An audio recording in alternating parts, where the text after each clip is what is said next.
before my hands started shaking. "Ms. Hale, we've recovered 2 unattended children. They say you're their aunt." I froze, because I had said no. I wasn't available to babysit. I'd been clear, firm, done being the family's backup plan. But my sister sent Lily and Theo in a taxi to my address anyway, except the driver got the wrong side of the city.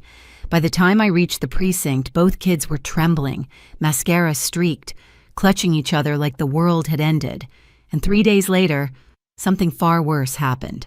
My name is Juniper Hale, and for most of my life, I was groomed to be the one who made things easier for everyone else.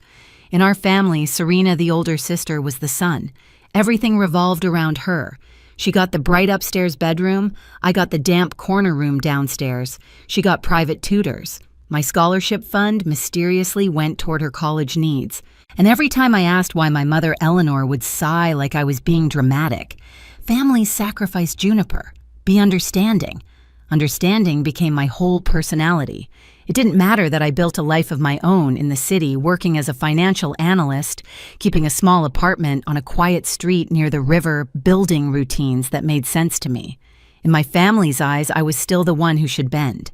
The only exception, the only part of my family that ever felt uncomplicated was Lily and Theo. They were Serena's kids, but somehow they became mine in all the ways that mattered. Lily with her quiet, too-old eyes. Theo with the way he clung to my hand like he trusted me more than gravity. Whenever they visited, I would kneel to their level tie, shoelaces, warm soup, read stories. They looked at me the way no one else in my family ever had, like I was safe. Maybe that's why it hurt so much watching Serena treat them like accessories to her lifestyle, dropping them off last minute so she could disappear to a spa weekend or a wine tasting. She'd text me with an hour's notice, sometimes less. "Be a good aunt. Don't make this complicated. You know Mark's busy." And most of the time I rearranged everything, canceled dinners, postponed errands, stayed awake late to finish work after they fell asleep. But this year, something in me shifted. The exhaustion wasn't just physical anymore. It was a kind of emotional erosion. I was tired of being needed only when it was convenient for someone else. So when Serena called on a Thursday afternoon, while I was in the middle of prepping for a conference I'd been planning for months, I said no. Calmly, rationally, like an adult. "Find another sitter, Serena. I'm not available this weekend." There was a full second of silence on her end before she hissed, "You're selfish." "You know that?" Then she hung up. For the first time in my life, I didn't chase after her. I didn't apologize. I didn't soften the boundary. And yet through that strange quiet afterward, something unsettled crawled inside me. I couldn't name it, but it sat at the base of my spine like a warning. In my family, no was never an answer Serena accepted. She heard it as a challenge, an insult. I just didn't know how far she'd go to prove she still had control. The weekend arrived colder than expected, the kind of crisp morning where the city feels half awake wrapped in a thin layer of fog. I brewed coffee, opened my laptop, and reviewed my slides for the conference. It should have been a normal Saturday, quiet, purposeful mine. At least that's what I thought. Across town, Serena was packing for her weekend getaway. I wouldn't know the details until much later, but I can picture it now, her tossing dresses into a suitcase, rushing through the house, while Lily hovered in the hallway, clutching her backpack. "Are we going to Aunt June's?" Lily asked. Serena barely looked at her. "Yes. She'll be there." "But," she said, "get in the car, Lily." Theo, still half asleep, tugged his dinosaur plush against his chest as Serena ushered them into a taxi. She scribbled my street name on a folded piece of paper, just the name, nothing else. No building number, no cross street, no indication it was the west side of the city, not the east. To her, it probably didn't matter. I always caught the pieces she dropped. She assumed I always would. Back in my apartment, I didn't hear from her. Not a text, not a call, nothing that hinted she'd done something irreversible. I slipped on a blazer, checked the time, and rehearsed a few talking points in my head. That's when my phone rang. Unknown number. I almost let it go to voicemail, but something nudged me. I answered. "Ms. Hale." "Yes, this is Officer Blake. We're calling from a precinct near the river. We have 2 children here, Lily and Theo. They say you're their aunt." My mug slipped. Coffee splashed everywhere. What do you mean you have them?" They're supposed to be home. They were dropped off by a taxi at a building on Riverside. Wrong building. They were found alone, upset. A neighbor contacted us. I couldn't hear the rest over the pounding in my ears. I grabbed my keys, barely remembering to lock the door. The taxi ride felt endless. Every red light was a punishment. Every turn made my lungs tighter. All I could think was, they're alone. They're scared. She did this to them. She did this because of me. When I reached the station, the world tunneled. A small room, buzzing fluorescent lights, gray walls, and two tiny figures huddled on a bench. Lily's face was streaked with tears. Theo's hands shook as he clung to his dinosaur. When they saw me, both shot up and ran into my arms. Their bodies were trembling so violently it rattled my bones. Aunt June Lily cried, burying her face in my shoulder. We didn't know where to go. The building didn't have your door. Theo hiccuped. The driver left. I wrapped them both in my coat, heart, splitting in ways I didn't know it could. Officer Blake stepped forward with a clipboard. They were found on a sidewalk for at least 20 minutes before the neighbor intervened. This situation may qualify as child endangerment. We'll need your statement. My phone buzzed Serena calling. I didn't answer. When it buzzed again, Officer Blake nodded. You should take that. I put it on speaker. Serena's voice exploded through the room. Where are my kids? The taxi driver said he dropped them off hours ago. My throat burned. Serena, you wrote the wrong address. You sent them to the wrong side of the city. A beat of stunned silence. What no? You were supposed to be there. This is your fault, Juniper officer. Blake held out his hand. I passed him the phone without hesitation. Mrs. Brennan, he said firmly, your children were abandoned on a public sidewalk. You need to return immediately. This incident is being documented. Her voice rose. Rage, denial, panic before the officer ended the call. I looked down at Lily and Theo clutching me like they were trying to anchor themselves back into safety. And in that moment, something inside me settled, a line drawn cleanly. If I stayed silent now, I would be part of the danger. Everything that came after CPS reports hearings, family implosions started with that realization. And it would only get worse from here. The next 48 hours felt like living inside a storm cloud, low pressure, no air, everything humming with a quiet, constant threat. Ms. Caldwell from CPS called first. Her voice was calm, practiced, the kind of tone that only comes from years of watching families unravel. We're opening an assessment regarding Lily and Theo, she said. We'll need to interview you, their father, and their mother. I agreed immediately. There was nothing to hide. Mark called next. I expected anger, maybe bitterness. He'd always believed Serena's stories about me. Instead, his voice was tight, horrified. She told me you confirmed you could watch them. She said everything was arranged. I told her no, Mark. Clearly, repeatedly. A long silence. Then we're coming back to the city. I want to see the police report. While Mark booked the earliest flight home, my family turned on me like it was choreographed. Eleanor called her voice sharp enough to cut glass. How could you do this to your sister, CPS police? Do you want to destroy her? She sent her children alone in a taxi to the wrong side of the city, I said quietly. This isn't about her. It's about them.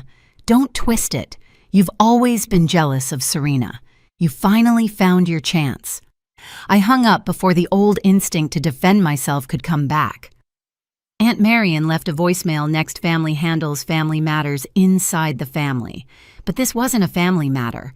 This was child safety. And the line between those things had snapped the moment Lily and Theo were found crying on a sidewalk. By Sunday evening, the narrative against me was already spreading through relatives I hadn't heard from in years. Bitter, single, jealous, dramatic. I'd been called all of those before. But this time, they didn't land. I knew exactly who I was protecting. When Mark arrived at my apartment that night, he looked shaken. I saw the report, he said, and the statements. Juniper. Thank you. They could have been hurt, or worse. He asked for my help gathering texts, timestamps, call histories. Every message from Serena demanding childcare with no notice. Every screenshot where I said no. Every time she tried to guilt me anyway. This isn't a one-time mistake, he said quietly. It's a pattern. Monday morning, Ms. Foster Mark's attorney called me in for a meeting. She was composed, razor-sharp, and frighteningly efficient. "We'll be requesting temporary custody," she said. "Your testimony is crucial. This case will move quickly." My stomach twisted not from fear, but from the realization of what that meant. Serena would come for me. Eleanor would tear me apart. The family would split straight down the middle. Ms. Foster seemed to read my hesitation. "You're not doing this to your sister," she said softly. "You're doing this for those children." That night, sitting alone in my apartment, I finally allowed myself to feel the quiet collapse of a lifetime role: dutiful daughter, agreeable sister, the one who patched holes and smoothed things over. That Juniper was gone, and in her place stood someone who would not look away again. The real fight was only beginning. 3 days after the police found Lily and Theo, my phone rang again, this time from Ms. Foster. Her voice carried the sharpness of a blade. "Juniper, the petition is filed. Mark is seeking emergency custody. Serena will be served today." The call that destroyed her. That's what I would later call it. Because the moment Serena realized this wasn't a family argument, this was the law, her entire world collapsed. Serena called me 30 seconds later, voice jagged and feral. "How dare you? How dare you do this to me, June?" "You did this to yourself," I said, forcing my tone level. "I left them with a driver." "People do that all the time. You left them on the wrong side of the city, alone, crying. You're dramatic. This is your fault if you'd watched them."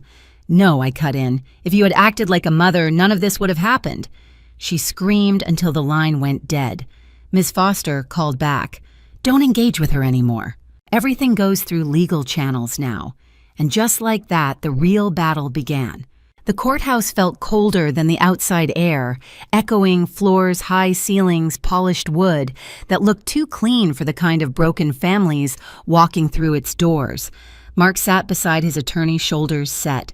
I sat behind them, hands clenched so tightly the bones ached. Serena walked in last. She looked perfect. Hair curled, makeup soft outfit coordinated to project gentle motherhood. She clutched a tissue dramatically in one hand. Her attorney put a protective palm on her shoulder.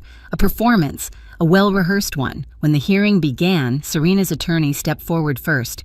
"Your Honor, my client is a devoted mother who made a single mistake under extraordinary stress. This entire situation is being grossly exaggerated by a bitter, childless sister with a long history of jealousy." I felt heat crawl up my neck, but I didn't react. Facts would speak. He continued, "Mrs. Brennan volunteers at the children's school. She attends activities. She has been the primary caregiver their whole lives." Ms. Foster stood next, expression cool and unbothered. "Your Honor, we have law enforcement reports, CPS documentation, eyewitness statements, and a pattern of neglect extending far beyond this incident." Judge Keaton turned to the witness stand. "Call your first witness." Officer Blake stepped up. He testified plainly. The taxi left the children on a sidewalk for at least 20 minutes. The written address was incomplete and inaccurate. The building had no such apartment. The children were distressed, cold, and confused. The courtroom shifted. Serena stared straight ahead, jaw tightening. Next came Ms. Caldwell from CPS. Her report was devastating. Prior incidents of Serena failing to pick the children up on time. A previous call from a school about Theo wandering near a busy street. Notes about Lily expressing fear of being left again.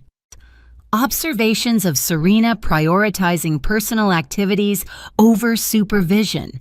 Serena's shoulders curled inward. Ms. Foster stood. "We now call Ms. Juniper Hale." My pulse pounded as I approached the stand. I took the oath, sat, and folded my hands carefully in my lap. "Ms. Hale."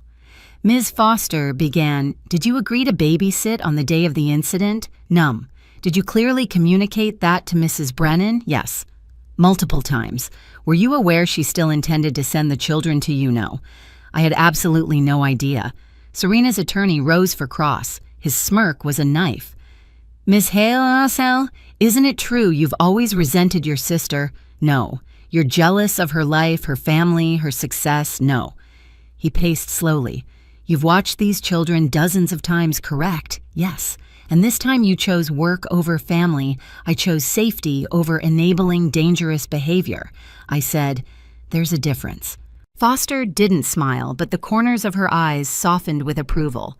When I stepped down, Serena stared at me with pure venom. Then it was her turn to testify. She cried almost instantly. I thought they were going to my sister's home.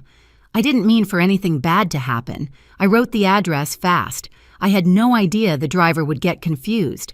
Ms. Foster's cross was merciless, but calm. Mrs. Brennan, is it true you didn't confirm your sister would be home, I assumed? Is it true you left the children without verifying?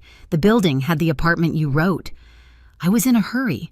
And is it true this is not the first time you failed to supervise the children properly? That's exaggerated. It's documented. The room went silent. Judge Keaton leaned forward, expression carved from stone. This is not a single lapse. This is a pattern of disregard for child safety. Serena's face crumpled.